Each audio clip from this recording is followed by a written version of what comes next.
nih wajah semangat-semangatnya. Jadi jangan lupa pada open cam ya. Nah, teman-teman juga diharapkan menggunakan virtual background yang tersedia di link di chat box Zoom ini. Dan diharap mematikan mikrofon, mute mic-nya selama perkuliahan, kecuali kalau emang diinstruksikan untuk open mic ya. Nah, untuk persepsi kehadiran, di sesi kali ini kita cuma bakal menampilkan QR code di akhir perkuliahan untuk teman-teman scan, dan jika nanti di akhir sesi teman-teman misalnya masih nih ada kendala sama presensinya, boleh langsung mengisi Google Form yang kita sediakan di chat box.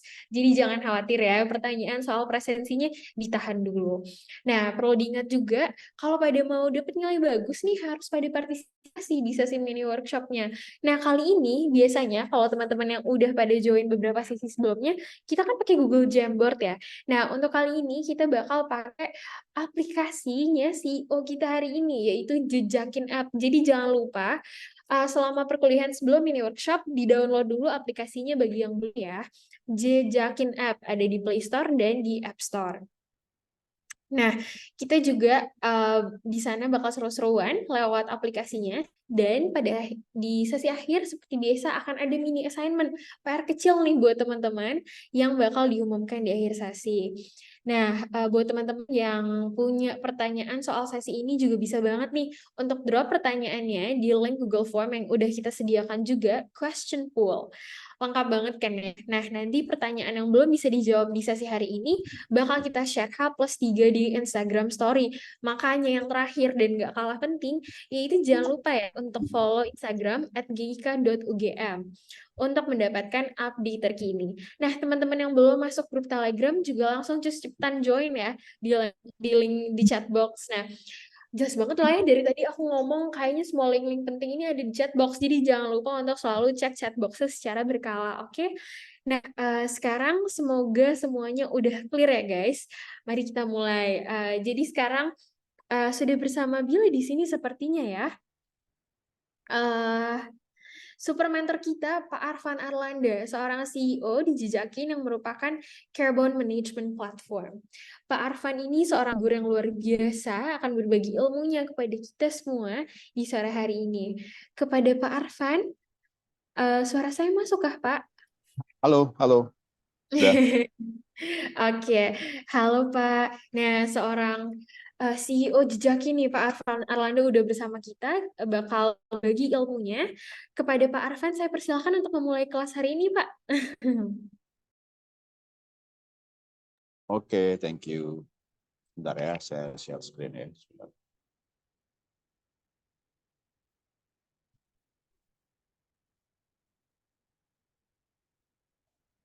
Sorry, saya masih belum bisa share screen nih. Masih disable. Oh, sebentar, Pak. Eh,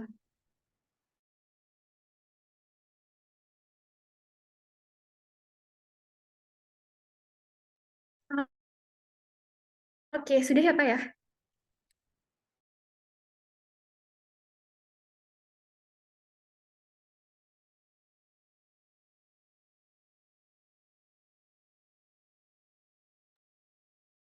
Oke, selamat sore teman-teman semua. Suara saya jelas ya? Jelas, Pak. Semoga. Ya, oke, thank you ya. Jadi, selamat sore, senang sekali ada di tengah teman-teman semua sore ini. Ini mungkin nggak pada di kampus ya, ini mungkin join dari rumah atau dari manapun ya, karena secara online. Mungkin saya mau kenalin diri dulu. Saya Arfan, saya CEO founder dari Jejakin. Hari ini mau sharing nih ya terkait dengan judul kelasnya Sustainable Futures Navigating Carbon Management for Impactful Careers gitu. Jadi mungkin ini satu topik yang kalau teman-teman ngikutin berita ini lagi hot banget ya, masalah sustainability, masalah climate, masalah carbon. We just launch 2 minggu lalu ya, carbon exchange, jadi bursa karbon pertama di Indonesia gitu.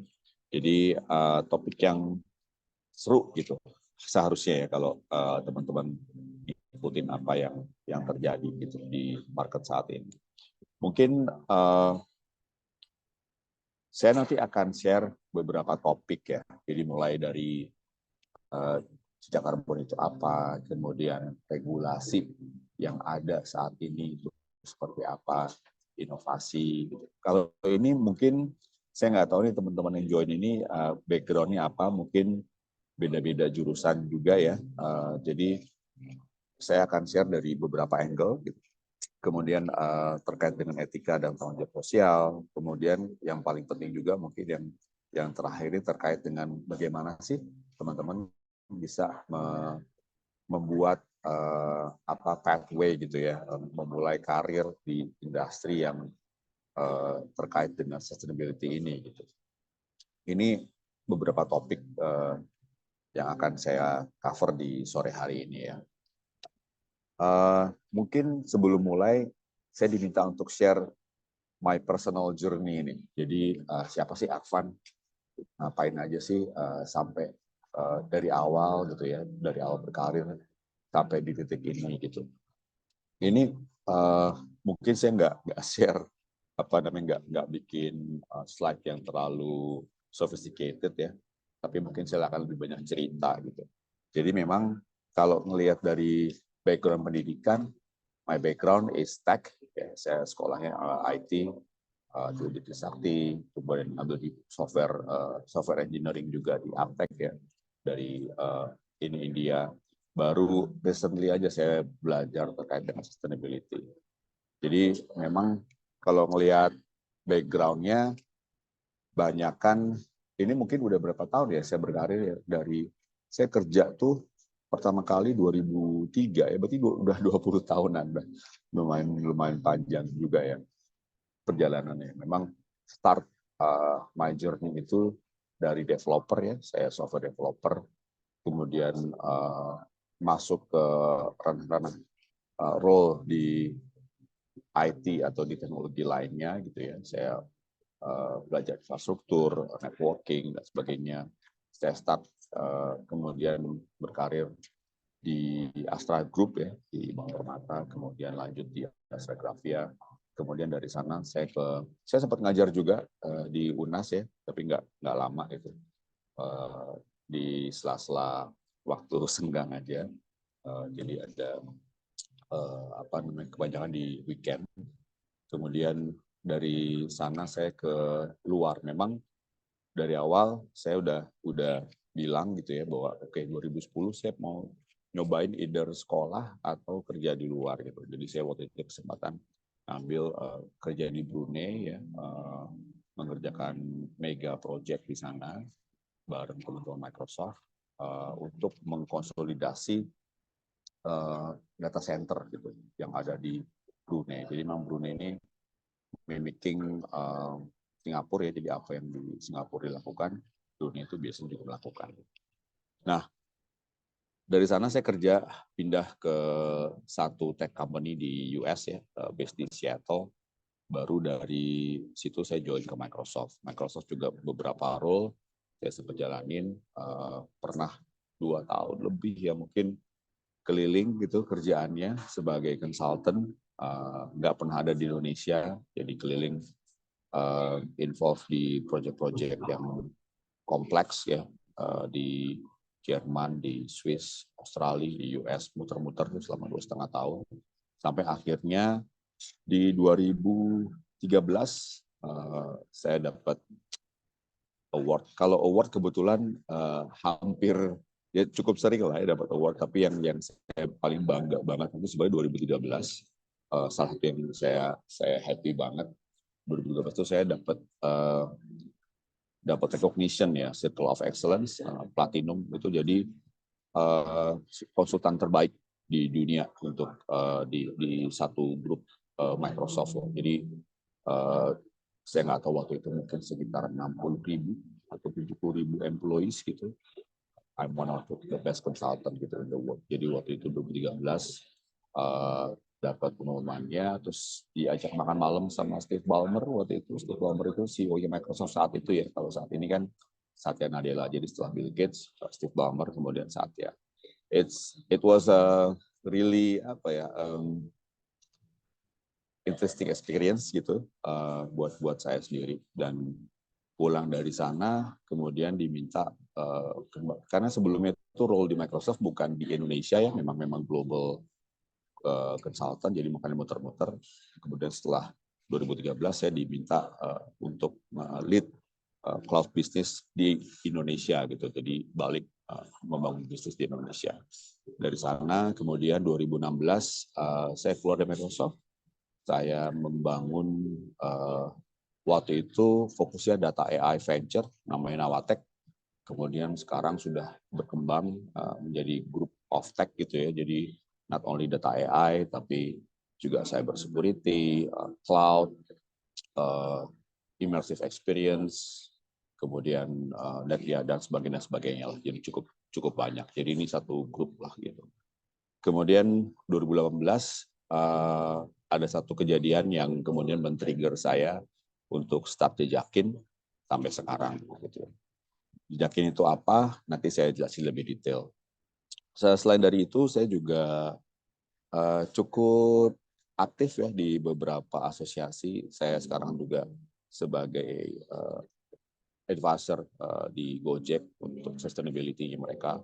Kemudian saya juga di ITS ya, Intelligent Transport System. Ini membangun sistem yang smart untuk transportasi di Indonesia. Kemudian saya juga di IDCTA, ini ngurusin carbon trading di Indonesia. Saya juga recently gabung di Tourism Board ya, Tourism Council untuk sustainable tourism di Indonesia. Jadi ya lumayan banyak kegiatannya saat ini ya. Ini mungkin sekilas tentang saya. Nah, kita masuk ke topik. Jadi mungkin saya share sedikit ya. Kalau teman-teman buka websitenya NASA, di sana ada banyak sekali informasi ya, yang science based gitu. Di sana tuh kita bisa lihat data mereka. Jadi salah satu yang mereka ukur tuh tentang carbon dioxide level. Jadi dari ratusan tahun yang lalu gitu ya sampai sekarang. Ini memang datanya cukup menarik ya. Kita tuh udah di atas ambang batas. Jadi kalau kita ngelihat yang garis hijau itu di tengah-tengah itu adalah ambang batas untuk manusia itu bisa hidup sehat lah gitu ya. Ini udah jauh di atas dari ambang batas ini. Makanya saya nggak tahu ya kalau di Jogja seperti apa. Kalau di Jakarta 2-3 minggu terakhir itu panasnya luar biasa sih, luar biasa. Saya udah cukup lama tinggal di Jakarta, jujur belum pernah ngerasain panasnya ini seperti panas sekali. Di Jogja juga mungkin similar, I don't know ya. Tapi di sini luar biasa dan ini sangat mengkhawatirkan gitu. Nah, mungkin saya mau stop di sini dulu. Mau ada pop quiz nih dari rekan-rekan, mungkin bisa dibantu ya. Pop quiz ini untuk teman-teman dulu sebelum kita lanjut ya ke topik bahasannya. Mungkin bisa dibantu ya. Baik, Pak. Saya izin share screen ya, Pak. Oke, silakan. Oke, nah teman-teman, kita waktunya quiz seperti biasa. Teman-teman boleh klik link yang udah disediakan sama panitia di chatbox. Dimasukin ya kodenya. Tinggal langsung dijawab aja nih kira-kira A, B, C, atau D jawaban yang benar. Wow, udah ada satu yang masuk nih, Pak. Ketahanan pangan meningkat. Ada yang jawab pilihan C. Ayo teman-teman dijawab, apa kira-kira nih contoh yang tidak termasuk dampak dari pemanasan global dan perubahan iklim menurut teman-teman? Klik menti.com ya, sekarang juga, dan dimasukkan kode yang sudah ada di chat box. Oke, Ini ada dibuka. hadiahnya nggak nih, Mbak? Kebetulan nggak, Pak. Hadiah bisa ikut kelas Bapak juga usah hadiah, Pak. Hadiahnya dari saya aja ya. Jadi untuk Wah, 3 asik. penjawab pertama ya tadi yang benar nanti dapat hadiah dari saya kirim. Nanti mungkin tinggalin ini aja alamatnya ya ke Wah, panitia ya. asik. Iya Pak, Pak, nanti tuh kita akan ada sesi workshop, mungkin bisa dipilih pemenangnya dari sesi workshop mungkin ya? Nggak apa-apa, nanti workshop saya kasih lagi dia. Wah, asik. Mentor-mentor kita tiap hari sangat generous ya teman-teman. Ayo yang belum jawab, dibuka ya menti.com, kodenya 85900089. Nih teman-teman yang ada di Zoom meeting ini ada 80 nih Pak yang join, yang jawabnya baru 37.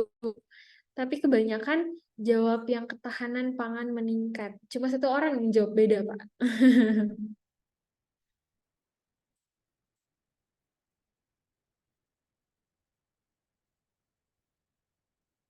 Hmm, Bapak sekarang lagi di mana Pak? Di Jakarta? Iya, di Jakarta nih, Ah, lagi eh, nyari tempat. Ini saya lagi di satu kafe karena oh, meeting, lompat dari meeting ke meeting, jadi kebetulan lagi ada di SCBD nih, di Gedung Pacific Center ini. Jadi cari tempat, dapat satu wah, tempat bisa duduk. pasti padat banget ya Pak. Makasih loh Pak udah meluangkan waktunya ngajarin Lumayan. pendidikan di sini. Nah, Pak, ini mungkin karena sudah lumayan setengah dari peserta hari ini ya, Pak. Mungkin Bapak boleh, Pak, memberikan feedbacknya akan pop quiz kali ini. Ya, boleh. Jadi ya mungkin ini untuk men-trigger aja ya. Jadi memang dampak pemanasan global itu dampaknya ini cukup luas, bukan cuma dampak ke environment atau apa lingkungan aja gitu. Tapi dampaknya sangat-sangat banyak ya. Jadi of course yang kita rasain sekarang ya, cuaca tidak menentu, bencana alam di mana-mana, kebakaran juga. Nah, konflik masyarakat ini ada jawab 3 orang. Konflik masyarakat mungkin kedengarannya kayak apa hubungannya ya gitu. Tapi ini salah satu hal yang sebenarnya jadi concern ya. Karena sebenarnya masyarakat yang ada di level tapak, masyarakat yang kita bilang apa ya, ini lah gitu, masyarakat adat ini memang justru itu yang paling rentan karena dampak daripada perubahan iklim ini. Jadi kemudian mungkin kita bisa lihat ya sekarang dan mungkin nanti ke depan akan banyak kemungkinan akan banyak konflik masyarakat yang terjadi itu karena perubahan iklim. Mulai air, mungkin sumber air bersih makin sulit gitu ya. Kalau kita lihat kalau dulu mungkin masyarakat ya, perang dan sebagainya itu karena apa rebutan mungkin kalau dulu mungkin apa ya yang emas yang logam mulia dan sebagainya ya, permata, kemudian rebutan lahan area atau mungkin gitu. Tapi sumber-sumber penghidupan gitu. Jadi dan air itu kalau kita lihat semakin air bersih ya, bersih akan semakin sulit ke depan gitu. Dan ini salah satu hal yang mungkin kedengarannya tidak apa connected secara langsung, tapi ini dampak yang kita bisa lihat nanti ke depan gitu ya. Dan ini karena perubahan iklim akan muncul gitu konflik masyarakat. Ini yang perlu kita waspadai juga ya bahwa ya dampak dari perubahan iklim ini bukan hanya masalah lingkungan tapi masalah sosial, masalah apa namanya masyarakat ini yang perlu kita hati-hati dan cermati bersama. Itu sih. Ini mungkin karena udah cukup banyak yang jawab, saya langsung mau ke selanjutnya ya. Siap, Atau Pak. kita mau tunggu sampai semua selesai? Nggak usah kan ya? Kayaknya nggak usah, Pak. Saya stop share ya, Pak ya. Oke. Boleh, saya persilakan Bapak untuk melanjutkan, Pak.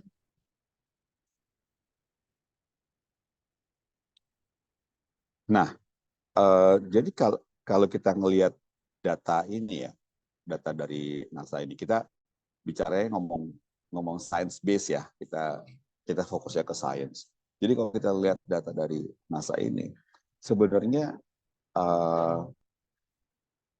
kita tuh udah pernah apa ya menghadapi yang namanya Ice Age. Mungkin nanti teman-teman bisa masuk lagi ya ke climatedonor.org. Di sana datanya lebih banyak, bisa dibaca, seru banget. Jadi kalau kita lihat kan sering ya gitu, semua bilang we need to save the planet gitu, kita harus selamatkan bumi, ya betul gitu. Tapi sebenarnya yang lebih mau kita selamatkan itu bukan bumi, tapi manusia yang hidup di dalamnya. Karena kalau kita lihat data, science data, sebenarnya bumi itu selalu bisa menemukan keseimbangannya kembali gitu. Justru makhluk hidup yang ada di dalamnya nih gitu ya, yang harus kita pikirin, kita selamatin. Mungkin kalau teman-teman, saya yakin semua tahu ya yang namanya Elon Musk ya.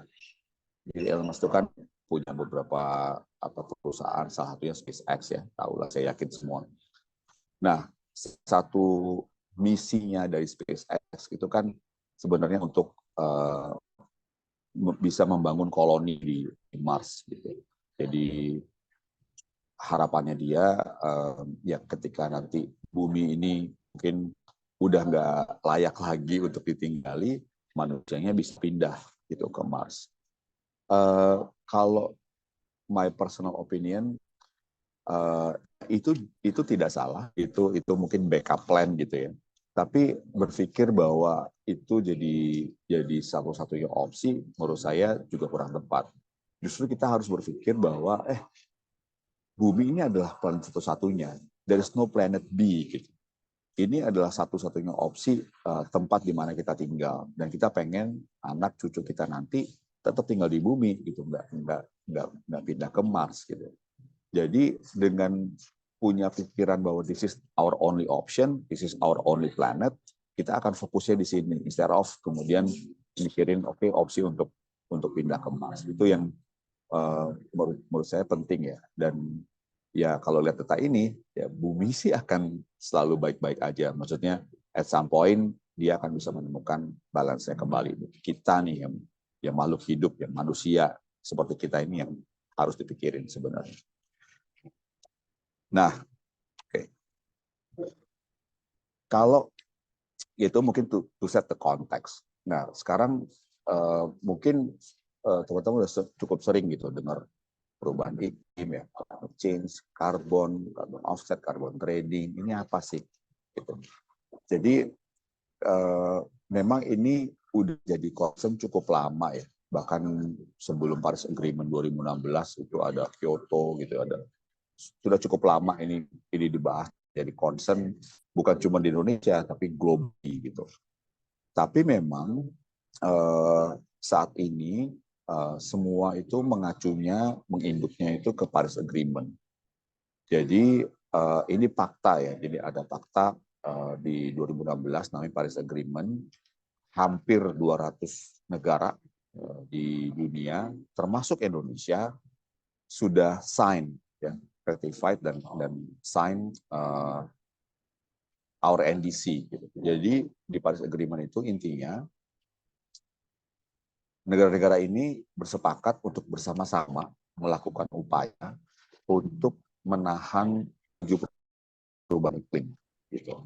Termasuk Indonesia. Indonesia sendiri jadi tiap negara itu punya NDC namanya. NDC itu Nationally Determined Contribution. Jadi ini yang memang sudah di-agree dan akan selalu di review dan di-update. Target Indonesia ini semua negara punya target sampai 2030 lah intinya untuk menahan laju perubahan iklim ini. Target Indonesia sendiri ini sudah di-update ya. Jadi kalau sebelumnya yang pertama kita submit itu Indonesia akan reduce ya greenhouse gas emission reduction sebesar 29%. Dan itu 29% kalau kita lakukan sendiri, 41% kalau dibantu oleh pihak internasional gitu ya. Nah, tapi kita baru saja beberapa bulan yang lalu kita mengupdate nih namanya EDC enhance ya. Jadi yang sebelumnya 29% menjadi 31,8%. Ini lebih besar lagi nih. Artinya greenhouse gas emission yang harus kita kurangi itu sebesar 31,89% ini dari total business as usual. Ini memang PR lah gitu ya. Jadi dan waktu kita ini kan sampai 2030, berarti waktu kita nggak terlalu panjang juga ya, sekitar 6-7 tahun gitu untuk bisa mencapai ini. Nah, dari NDC itu, ini kan NDC dari 2016 ya, kemudian udah di update, di enhance beberapa bulan yang lalu. Tahun lalu sudah ada Perpresnya, Perpres 98 nomor 2021 tentang nilai ekonomi karbon. Jadi dari Perpres itu menunjukkan bahwa pemerintah Indonesia ini serius, ya, serius dalam hal mendorong gitu ya, mendorong aksi-aksi mitigasi dan adaptasi perubahan iklim ini. Nah, ada beberapa sektor gitu yang menjadi mandatory ya, ada 5 ya. Yang pertama itu energy and transportation, waste, agriculture, ini termasuk volu lah gitu ya. Kemudian IPPU gitu. Jadi ini adalah sektor-sektor yang memang jadi mandatory ya untuk mereduce emisinya mereka. Nanti ke depan saya yakin akan ditambah lagi sektor-sektornya. Gitu.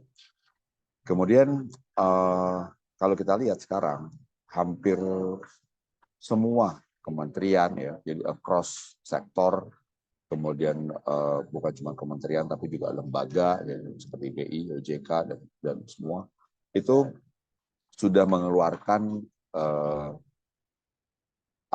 policy dan regulation masing-masing gitu ya.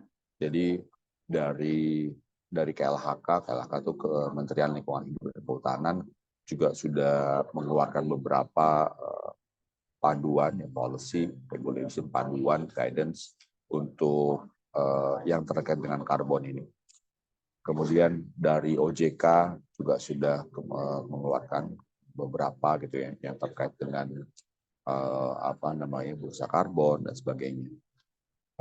Carbon trading, carbon pricing, carbon tax itu juga sudah mulai diregulate.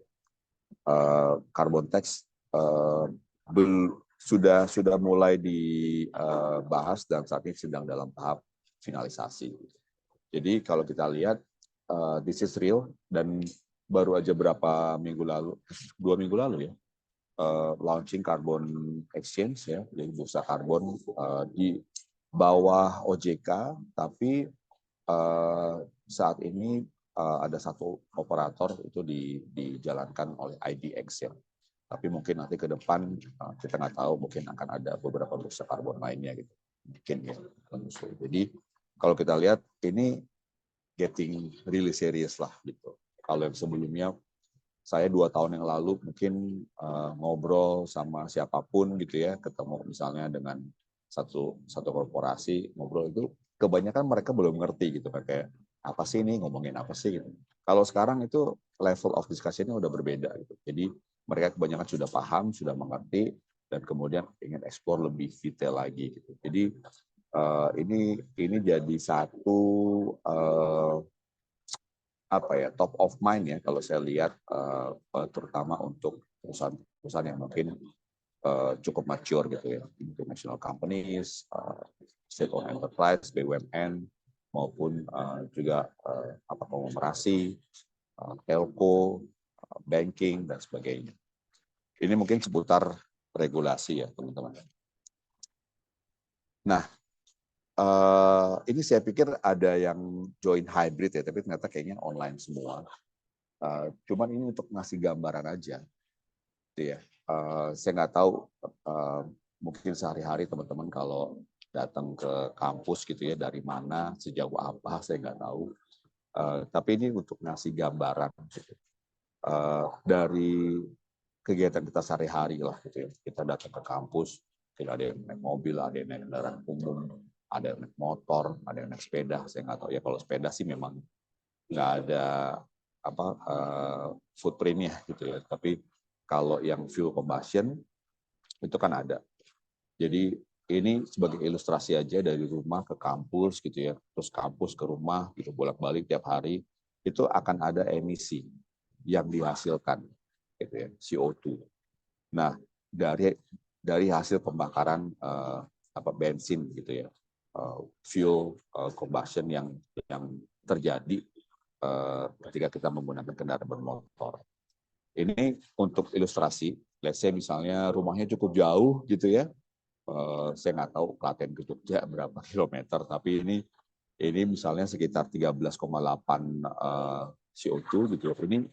Ini mungkin equals to kurang lebih sekitar 50 atau 55 kilometer gitu. Nah, bisa dibayangin nih kalau pulang pergi gitu ya, jadi 2 kali gitu, jadi 27,6 gram CO2. Ini kalau kita ambil gambaran sederhana ya, kita ambil apa namanya pukul rata aja gitu. Ini kurang lebih sama dengan kita menanam satu pohon mangrove. Jadi bisa dibayangin ya, emisi yang kita hasilkan itu mungkin kita nggak notice gitu, kita nggak berasa, tapi dampaknya itu sangat besar loh. Untuk emisi itu yang udah kita keluarkan.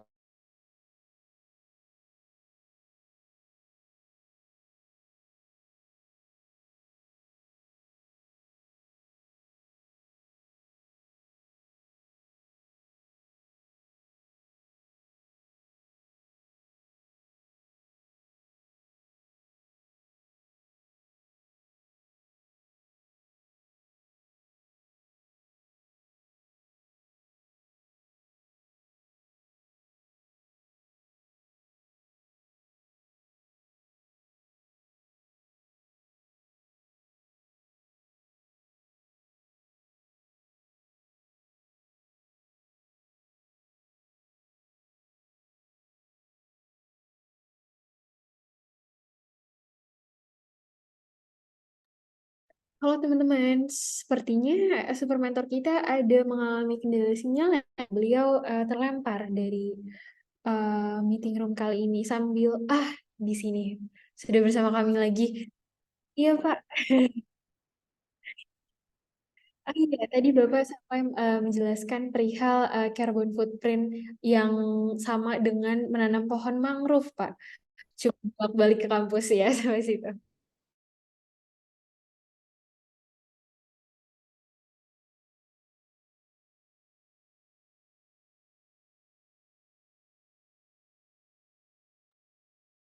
Sudah, Pak. Tadi di slide sebelumnya yang belum putar.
Oke, Pak. Saya izin share screen mungkin ya, biar teman-teman lebih.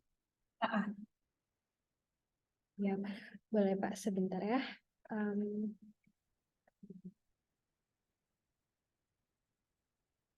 oke, sekarang sudah terlihat ya eh, share screen dari HP saya, teman-teman semua. Nah, oke. Nah, teman-teman tinggal dijakin app yang udah di-download, yang sudah kita umumkan dari kemarin dan tadi sebelum sesi untuk di-download. Nah, teman-teman di sini boleh ya Pak ya, kita klik tambah. Nah, kita mungkin mulai menghitung carbon footprint kita hari ini, cukup untuk hari ini saja. Nah, teman-teman kira-kira tadi nih udah ada belum yang travel pakai Gojek misalnya, atau kemana tadi pagi sampai sekarang?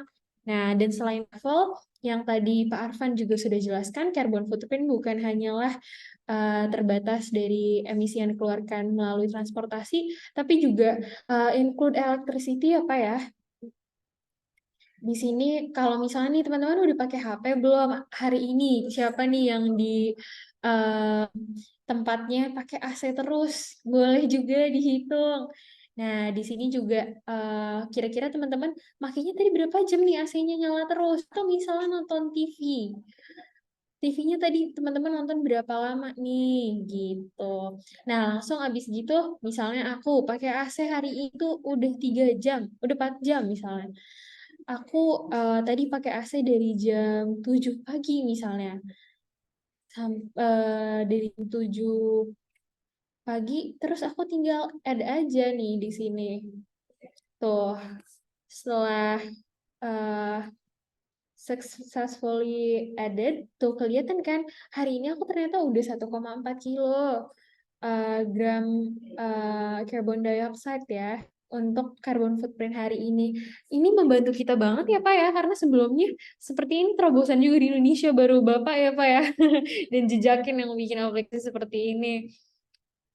Nah, teman-teman bisa jadi lebih aware banget ya dengan dampak teman-teman sendiri gitu ke lingkungan. Tuh Pak, ada yang keren banget aplikasinya Pak, bener banget. Aku kayak pas find out ada jejakin app yang bisa ngitung carbon footprint gitu, keren banget nih.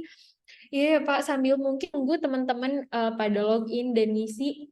Mungkin iya sih tadi yang aku harus highlight adalah penjelasan dari Pak Arvan bahwa kadang kita itu tidak merasa bahwa efek perubahan iklim itu sesignifikan itu dampaknya pada hidup kita, padahal itu nge-create domino effect yang besar juga ya Pak ya. Kayak tadi Pak sudah mention tentang ke konflik sosial dan mungkin ke public health juga dan segala macam lah. Dan kadang kita tuh suka underestimate perubahan iklim ini, padahal ini adalah salah satu isu kritikal yang kita semua bersama-sama sebagai warga bumi ini harus tackle lah bareng-bareng ya Pak ya. Nah, mungkin aku invite teman-teman yang ada di sini kali ya Pak ya, buat kita nanya carbon footprint mereka berapa nih. Nah, teman-teman ada yang mau raise hand yang volunteer? Ada yang nanya dulu, Pak. Kucing di situ sebagai apa, Pak?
Makasih.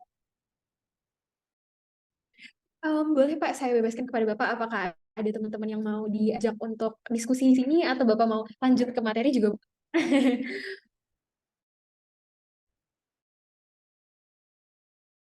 Carbon emission dia. Nah, ini udah ada tadi Pak Astri Aping. Boleh di open cam? Oh, ada dari Mbak Teresa Irsalinia. Boleh ada yang raise hand nih Pak. Kira-kira ada pertanyaan kah?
Terima kasih Mbak Teresa Ersaliniat bertanya. Nah, mungkin karena keterbatasan waktu yang ada, teman-teman yang masih punya pertanyaan boleh ya diisi Google Format di question poll TD5.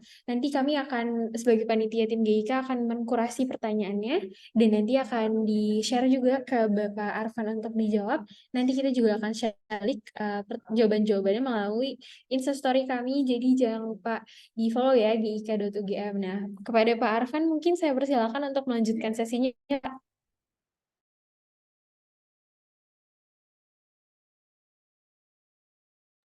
Siap, Pak. Nah, kita sambil menunggu Pak Arfan nih bersiap-siap. Teman-teman lagi domisilinya pada di mana sih? Coba jawab aku dong di chat box. Pada lagi di mana nih? Di Jogja. Wah, banyak yang di Jogja ya. Bogor, Jember, Jakarta, Semarang. Panas. Iya bener. Di Jogja juga lagi panas-panasnya.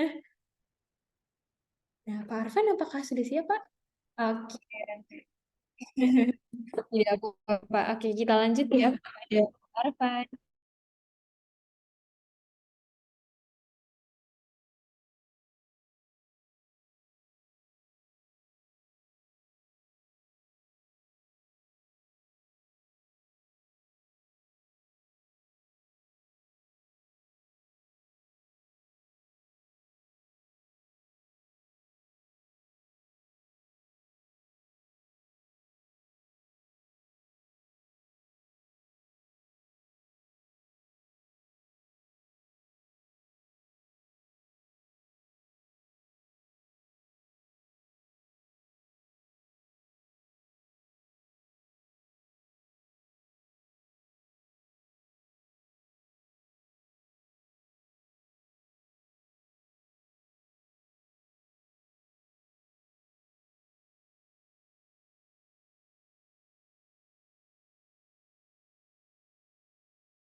ya apalagi ya biodiversity kita juga ukur.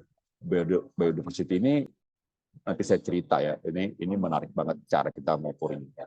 Terus ada dampak sosial, ekonomi, kita bahkan bikin SROI namanya ya. SROI itu Social Return on Investment gitu. Jadi bukan cuman apa ya dari sisi economical benefit, tapi sosial itu benar-benar kita ukur juga. Ada namanya SROI, teman-teman itu bisa lihat nanti. Jadi memang is a responsibility yang harus kita pikirin ya dari sisi etika, social impact gitu yang dari setiap program yang kita lakukan gitu. Dan cara berpikirnya memang beda ya dengan bisnis yang lain gitu ya. Ini mungkin yang saya pengen share di sini. Nah, inovasi gitu. Jadi saya sekarang pengen cerita sedikit soal jejakin how did I start jejakin gitu 2018 sampai sekarang. Memang awalnya itu saya kan orang tech ya, saya orang tech dari dulu. Kebanyakan memang berputarnya itu di enterprise, corporation gitu ya, bantuin. Saya mungkin nggak sebut nama, tapi perusahaan-perusahaan besar bikin let's say forecasting gitu pakai machine learning dan sebagainya, sales impact, kemudian bikin engine untuk bisa predik production daripada factory, pokoknya hal-hal yang bersifat lo corporate banget lah gitu ke bisnis besar gitu. Nah 2018 saya ketemu nih ini akhir ya Oktober November gitu, saya ketemu dengan teman-teman yang perusahaannya itu sering ngelakuin CSR. Mereka tuh nanam pohon tuh tiap tahun banyak gitu. Saya ketemu sama mereka ngobrol-ngobrol, terus mereka selalu bilang, Mas, bikinin aku ini dong, aplikasi dong Mas gitu. Buat apa? Aplikasi untuk ini nanam pohon. Jadi orang yang menanam pohon bisa pakai aplikasi ini. Waktu itu aku kayak apa sih yang mau install itu di handphonenya gitu? Kok kayaknya enggak lah gitu, ngapain gitu. Cuman orangnya lumayan persisten gitu ya. Ya Mas gini. Terus aku jadi saya jadi ke-trigger gitu. Sebenarnya apa sih masalahnya gitu. Nah, dari ngobrol-ngobrol itu jadi ada beberapa poin gitu yang saya lihat ini menarik gitu. Jadi ternyata waktu itu udah berjalan ya mungkin puluhan tahun gitu ya, bertahun-tahun CSR itu tuh ya udah gitu, cuma seremonial aja. Perusahaan ini oke, nanam pohon gitu, 100.000 pohon, ini 50.000, nanam, manggil media datang foto-foto gitu ya, masuk berita gitu. Habis itu udah tahun kemudian, 2 tahun kemudian kita datang ke lokasinya, mana tuh pohonnya? Nggak ada gitu. Nggak ada yang pernah tahu gitu. Nggak pernah dimonitor, nggak pernah diukur. Ya udah, cuma nanam, udah. Gitu. CSR itu cuma one time gitu. Nanti tahun berikutnya ya CSR lagi, di mana lagi gitu. Itu ya sayang banget ya. Waste of effort, waste of money, waste of time juga gitu. Jadi itu satu problem yang kemudian saya identifikasi dari ngobrol. Kemudian yang kedua, saya juga nanya, ini apa sih? Sebenarnya kenapa sih kita nanam pohon gitu? Ya, sebenarnya analogi sederhana tadi kan, climate change yang terjadi ini kan memicu pemanasan global, ya. Greenhouse gases ini ada di udara yang memang perlu di reduce dan perlu diserap gitu. Kita mungkin belajar dulu waktu sekolah dasar ya, pohon itu menyerap CO2, mengeluarkan oksigen gitu. Kan kita belajar. Jadi memang pohon itu punya kemampuan yang unik gitu tadi ya, untuk fotosintesanya mereka memang begitu prosesnya. Kemampuan tiap pohon berbeda-beda tentunya. Nah, jadi pohon itu tuh, nanam pohon itu kan gampang ya, semua orang bisa lakuin gitu. Nanam satu pohon gitu di rumah itu mudah sekali. Ya. Makanya pohon atau nanam pohon itu jadi salah satu cara yang paling efektif, paling efisien untuk apa? Untuk bisa menyerap karbon yang ada di udara. Memang bukan satu-satunya opsi, ada banyak opsi lain. Sekarang mungkin nanti teman-teman bisa search ya, DAC ya, dari direct air capture. Ada tuh mesinnya besar, dia pakai engine, jadi kayak vacuum cleaner gitu ya. Dia bisa menghisap gitu CO2 yang ada di udara. Tapi itu secara teknologi masih sangat mahal gitu. Jadi masih belum bisa scalable. Nah, intinya, oke ini jadi saya jadi kepanjangan cerita. Tapi intinya adalah itu beberapa hal yang kemudian saya lihat gitu ya. Oh ini jadi satu peluang nih. Saya kembali ke dia, saya bilang, Mbak gitu. Saya mau bikin kayak gini. Saya ceritain lah konsepnya, visi misinya Jejakit. Ini saya mau bikin kayak gini. Gimana? Mau nggak gitu? Lu jadi my first customer gitu. Dia langsung bilang, oh mas, aku merinding nih dengernya. Dia, oke, dia langsung shook my hand gitu, langsung oke gitu. Udah, kita build tuh 2018 akhir lah, Oktober November. Kemudian kita dapat kesempatan, proyek pertama kita itu di Citarum Harum Project, mungkin teman-teman pernah dengar ya, ini proyek nasional di Pak Jokowi untuk membersihkan Sungai Citarum. Yang waktu itu adalah sungai terpoluted, terkotor, yang paling tinggi gitu polusinya di dunia. Memang Sungai Citarum itu 300 km lebih, problemnya macam-macam, tapi Jejakin itu dipercaya untuk monitor reforestation yang ada di hulu, di Bandung Selatan. Jadi itu ada hutan yang kemudian udah beralih fungsi lahan, jadi nanam sayur gitu ya. Itu kita kerjasama dengan beberapa korporasi, mereka nanam kopi, dan kita monitor untuk memastikan tumbuh kembangnya dan dampaknya gitu. Impact-nya apa sih tadi tanam ini? Nah, itu. Nah, kalau kita lihat sekarang ya, ini saya nggak tahu ada demo lagi. Oke, mungkin saya mau kasih lihat ini sedikit. Ini kelihatan nggak ya di sorry, mungkin saya share screen ulang.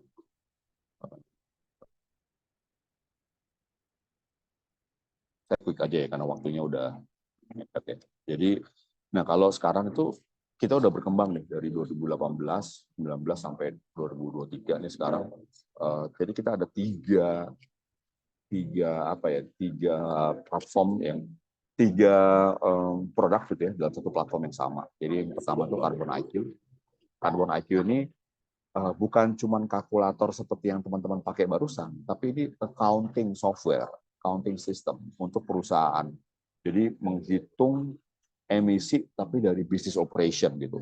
Ini scale-nya bukan cuma penggunaan listrik ya, tapi sampai penggunaan air, penggunaan kertas, kemudian ada travel, employee misalnya business trip naik pesawat apa segala macam, itu semua dihitung.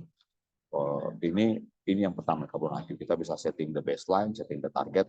Company mau ngapain sih? Misalnya ini satu bank dia pengen jadi net zero 2030, dia mesti ngapain? Nah, itu semua menggunakan engine yang kami bikin. Kemudian ada Carbon Atlas. Carbon Atlas ini MRV-nya tuh tadi yang reporting. Kalau yang saya kasih lihat tadi itu reporting yang sangat sederhana sebenarnya untuk individual. Tapi kalau untuk bisnis very sophisticated lah gitu, reporting dashboard yang kita provide gitu ya. Jadi untuk memprovide tadi ya credibility, transparansi, quality daripada projectnya. Itu di Atlas, Carbon Atlas. Ada Carbon Space, ini untuk tradingnya. Jadi kalau IQ tadi on the demand side, atas dari the supply side, kita ngomong di Carbon Space nih. Jadi ini kayak art space-nya gitu. Kita punya banyak program-program hijau, nanam pohon, karbon kredit, macam-macam. REC itu semua ada di Carbon Space. Ya ini mungkin quickly aja ya, ini bentuk karbon accounting kayak gini, ini karbon atlasnya gitu ya, kita bisa lihat data, kita bisa quickly ini bisa ada satu area, kita langsung bisa lihat deforestasinya 10 tahun terakhir seperti apa, kemudian kemampuan serapan karbonnya kayak gimana gitu. Ini quickly dalam waktu few minutes kita bisa provide di dashboard. Kemudian sorry.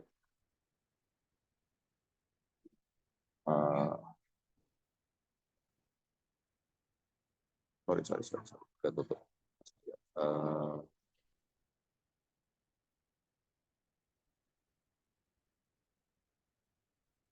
Oke, kemudian yang terakhir itu ada Carbon Space, ini marketplace-nya ya. Jadi ada di Gojek, Telkomsel, MRT Jakarta. Teman-teman kalau ke Jakarta naik MRT, udah langsung bisa diukur berapa sih naik dari stasiun Lebak Bulus turun di Bundaran HI, berapa tuh emisinya, terus langsung offset gitu ya.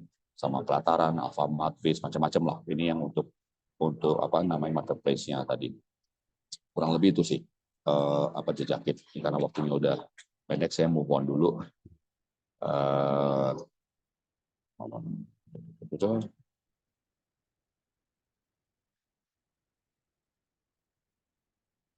Oke, back to the slide. Nah, opportunities and challenges. Challenges-nya banyak banget teman-teman. Waktu saya mulai di awal tadi sudah saya bilang ya, kita 2018-19 I can claim we are among the first lah gitu yang ngelakuin ini, bukan cuma di Indonesia tapi di dunia ya. Waktu itu nggak ada benchmark, kita cari itu nggak ada gitu yang ngelakuin apa yang kita lakuin gitu. Jadi lumayan deg-degan juga gitu ya selama 1-2 tahun itu. Baru di 2020 muncul lah gitu ya. Kalau kita punya produk Carbon Atlas tadi untuk monitoring, reporting, verification, kurang lebih ada gitu yang kayak gitu juga di Silicon Valley. Begitu itu muncul, kita justru senang.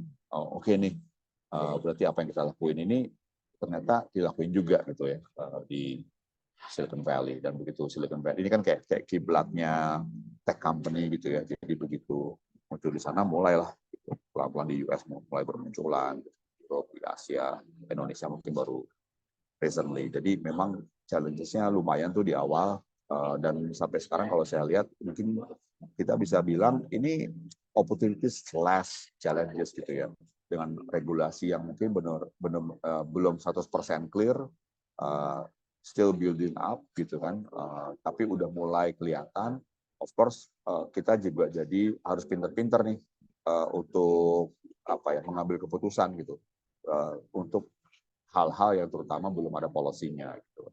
Tapi ini juga jadi opportunity untuk apa? Untuk men-shape gitu ya, the market duluan, karena mumpung belum ada policy-nya gitu ya, ya kita masuk duluan gitu. Hopefully nanti policy-nya bisa ngikutnya. Ini memang semua berjalan bersamaan gitu ya. Termasuk apa? Building awareness teman-teman. Building awareness bukan cuma untuk individual, untuk bisnis juga sama. Perusahaan-perusahaan yang ada sekarang itu kita mesti bantuin mereka untuk lebih ngerti gitu. Tapi kalau saya lihat memang sekarang kalau dulu perusahaan-perusahaan ini punya tim CSR, CSR-nya udah mulai berubah jadi ESG gitu.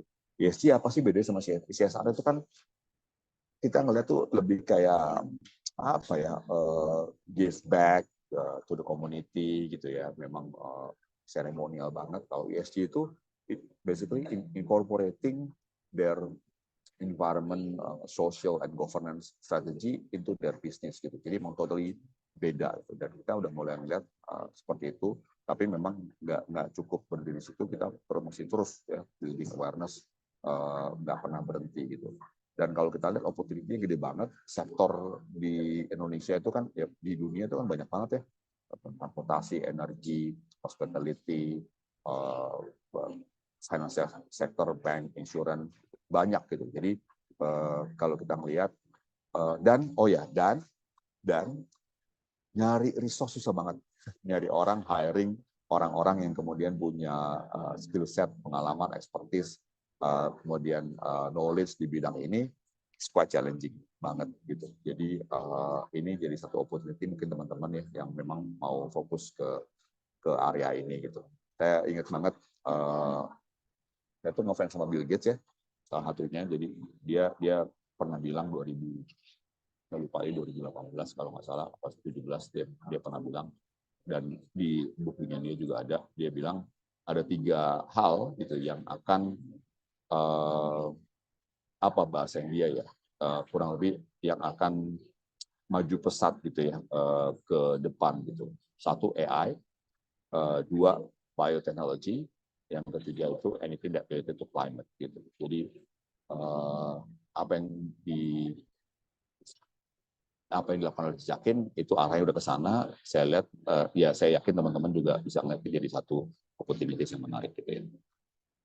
Career pathways. Oke. Ya, tadi basically kalau apa sih sekolah-sekolah yang berhubungan dengan climate ini gitu ya, climate business atau climate ekosistem ini banyak sih sebenarnya yang berhubungan ya. Kalau saya lihat yang backgroundnya mungkin ini kan UGM ya, UGM tuh pahutannya ya, fakultas kehutanannya juga very strong dan very relevan gitu kan. Jadi satu teman-teman yang ngambil jurusan di yang berhubungan dengan forestry, kemudian teknik lingkungan juga. Tapi ya sebenarnya ini carbon projects atau apa namanya potensial bisnis atau pekerjaan yang berhubungan sama climate itu nggak melulu cuma di forestry area sih. Jejaknya juga udah mulai masuk ke agriculture ya, ngomongin biochar gitu. Jadi lulusan-lulusan pertanian itu juga sebenarnya masih relevan. Kemudian jurusan yang berhubungan dengan tech, of course, ke depan semua harus menggunakan teknologi biar kita bisa lakukan semua hal itu lebih efektif, efisien. Kemudian engineering, jadi bukan cuma teknologi digital, tapi juga engineering. Engineering itu kalau saya cerita tadi ya, di luar udah mulai tuh bikin mesin-mesin untuk direct air capture, jadi mesin-mesin ya, giant machine untuk menghisap gitu ya CO2 atau greenhouse gas emisi yang ada di udara. Kemudian juga ada beberapa proyek yang cukup menarik ya. Jadi kalau teman-teman tahu oil and gas itu kan ada flaring. Jadi metannya dibakar gitu ya. Nah itu sekarang instead of dibakar, dia di keep untuk jadi energi. Jadi sebenarnya banyak sektor yang sangat berhubungan sih.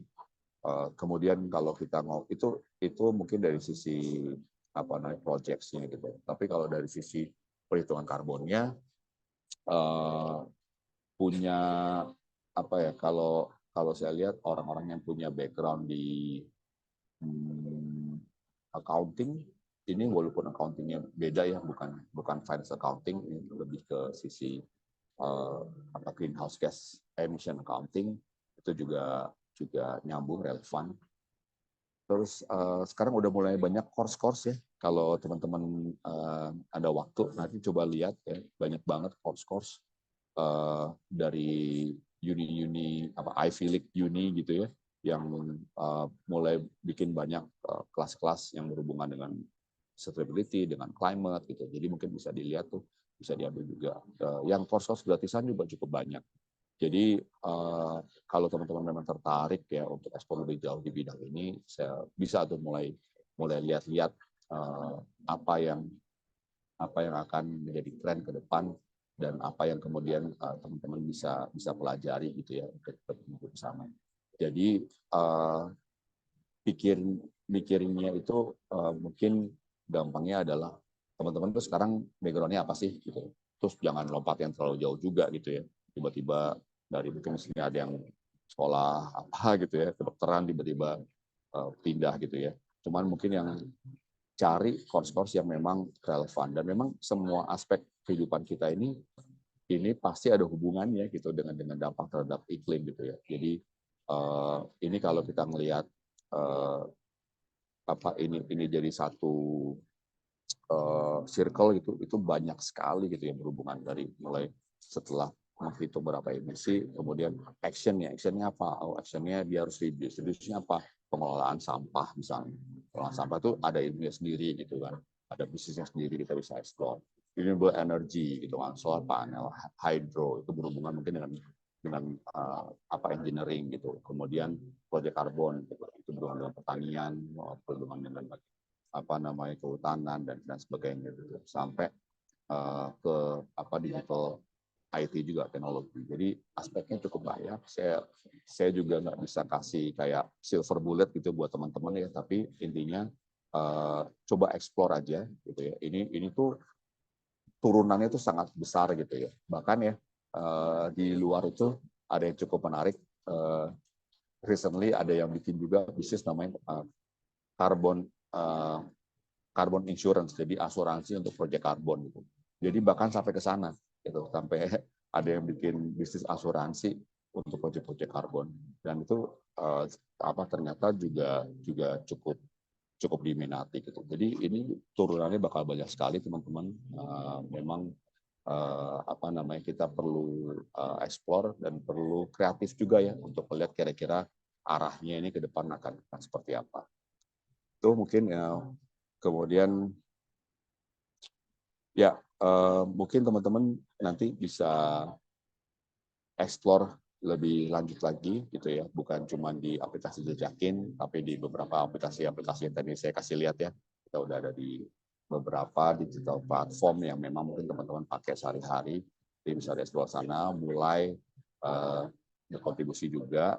Dan saya juga pengen ngajak teman-teman bisa join. Jadi Jejakin ini kita punya community namanya Jejakin Climate Defender. Climate Defender ini satu community ya, untuk siapapun ya, nggak ada batasan umur, gender dan lokasi ya, siapapun bisa join untuk nanti bisa ikut terlibat di program-program Jejakin. Jadi kita hampir tiap sebulan tuh bisa beberapa kali kita ke lapangan nanam pohon di mana, atau kemarin bulan lalu ya kita ke Kepulauan Seribu, kita nanam coral, diving gitu. Nah ini di setiap program itu, kesempatan itu kita selalu ngajak teman-teman dari Climate Defender juga untuk ikutan, ikut terlibat. Jadi misalnya nanti kita next time ada di nanam, let's say di mana gitu ya, di Bali atau di Papua atau di Aceh, kita nanti akan broadcast. Jadi teman-teman yang mau ikutan itu bisa langsung join gitu sama kita ke lapangan. Itu di luar daripada itu kita juga sering bikin acara-acara online atau offline ya, untuk kumpul, kemudian kita sharing dan sebagainya gitu. Nah, ini ada mini assignment mungkin dari Mbak Bila ya. Betul, Pak. Oke, saya izin masuk lagi ya. Nah, kembali bersama aku teman-teman, izin menjelaskan perihal mini assignment atau PR kecil nih untuk teman-teman sekalian seperti biasanya. Nah, teman-teman, setelah tadi menghitung jejak karbon individu teman-teman, terus kayak kenal akan aplikasi Jejakin, dan sebagainya. Nah, kira-kira teman-teman ini tolong jelasin dong gimana ke depannya untuk bisa mengurangi jejak karbon. Nah, ini kayaknya instruksinya sempat belum diedit sama tim kami, tapi teman-teman juga diminta untuk nge-connect-in latar belakang pendidikan teman dan insight yang sudah didapat di kelas hari ini. Gimana nih kira-kira insight dan latar belakang pendidikan teman-teman bisa membantu teman-teman untuk meniti karir di industri ini. Nah, terima kasih sebanyak-banyaknya kami ucapkan kepada super mentor kami, Pak Arfan, atas ilmunya, kenalin kita sama perjalanan Bapak pribadi dan aplikasi Jejakin yang keren banget nih, yang bikin kita bisa punya lebih sense of responsibility over our own impacts kepada bumi tercinta. Nah, Bia juga terima kasih sama teman-teman yang udah hadir di sesi kali ini. Semoga menyenangkan dan pastinya banyak ilmu yang bisa diaplikasikan. Bila dan segenap tim GIK minta maaf dengan sangat kalau ada salah kata ataupun perbuatan yang kurang mengenakan hati selama kuliah berlangsung. Nah, sebelum kita end sesinya mungkin kita foto bareng dulu ya Pak ya. Sama teman-teman yang ada di sini. Yuk teman-teman kita open cam dulu biar aku bisa nih nge-screenshot wajah-wajah teman-teman yang hadir di sesi kali ini. Wow, udah banyak nih yang open cam, Pak. Hari ini lumayan banyak, Pak. Pesertanya 90, Pak, yang ikut kelas Bapak. Thank Oke. you ya semua. Thank you, Bapak. Oke, aku hitung ya semuanya. 1, 2, 3. Oke, slide 2. 1, 2, 3. Nah, kebetulan yang open cam sampai 2 aja, jadi kita cukupkan. Nah, setelah tadi untuk Pak Arfan, pastinya penuh jadwalnya dengan banyak kesibukan ya Pak. Bila persilakan untuk meninggalkan Zoom meeting. Terima kasih banyak ya Pak, sudah bersedia sharing ke teman-teman Yes. GIK. Makasih banget Mbak Bila sama teman-teman semua udah join. Mungkin saya nitip aja Mbak Bila nanti nama-nama dan alamat teman-teman yang tadi ya mau dapat sedikit hadiah dari Jejakin tadi ya, ikutan quiz dan mini workshop ya. Let me know Wah, aja. asik Pak. Ya, nanti kita Kira-kira kirimin. itu berapa Thank orang you nih ya. Pak yang dapat hadiah? Berapa tadi? Oh, 336 itu. siap Pak. Oke, kalau Ya, kayak gitu. Nanti kita mungkin untuk oke. workshopnya kita randomly pick. Nanti teman-teman makanya follow ya di ika.ugm biar kita bisa umumin yang mana yang jadi alamat. Thank you so much Pak. Alright, thank you ya. Artinya. Thank you semua. Saya pamit. Thank you. Bye-bye. Dadah Pak. Nah, untuk teman-teman semua, untuk sesi presensi yang udah ditunggu-tunggu, eh oke, ini udah ada Kak Sigit belum ya di sini Oh ya, sama sudah kita Kak. semua? Oke, Halo halo. Kak Sigit. Kak Sigit, ya share Ya, screen ya betul, Kak mungkin ya. bisa dibantu Kak Bila untuk co-hostnya, karena sedikit belum bisa share screen. Dan Oh, oke. ya, dan teman-teman bisa dipersiapkan untuk handphonenya, untuk nanti bisa melakukan QR presensi. Nah, tuh teman-teman disiapin dulu ya HP-nya sampai Kak Sigitnya share screen. Nah, teman-teman juga bisa langsung screenshot dulu QR code yang nanti di share screen. Presensinya bakal kita masih buka ya Kak ya sampai jam 6 ya? Atau jam 5 Kak?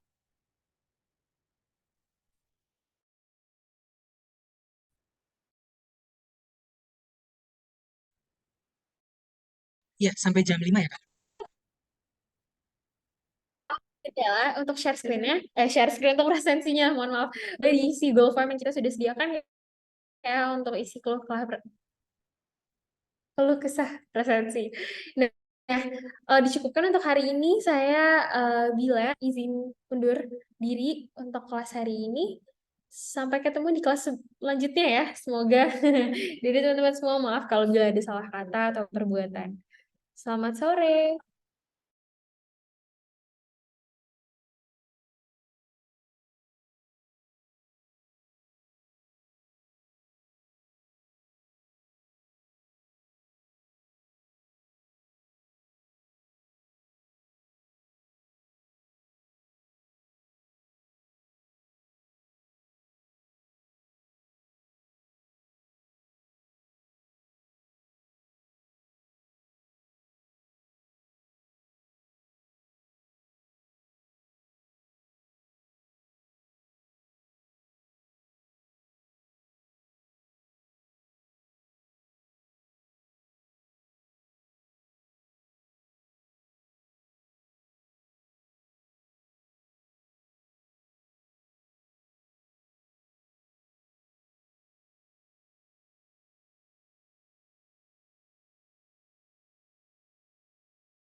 Ya, baik, mohon Ya. maaf Kak dia.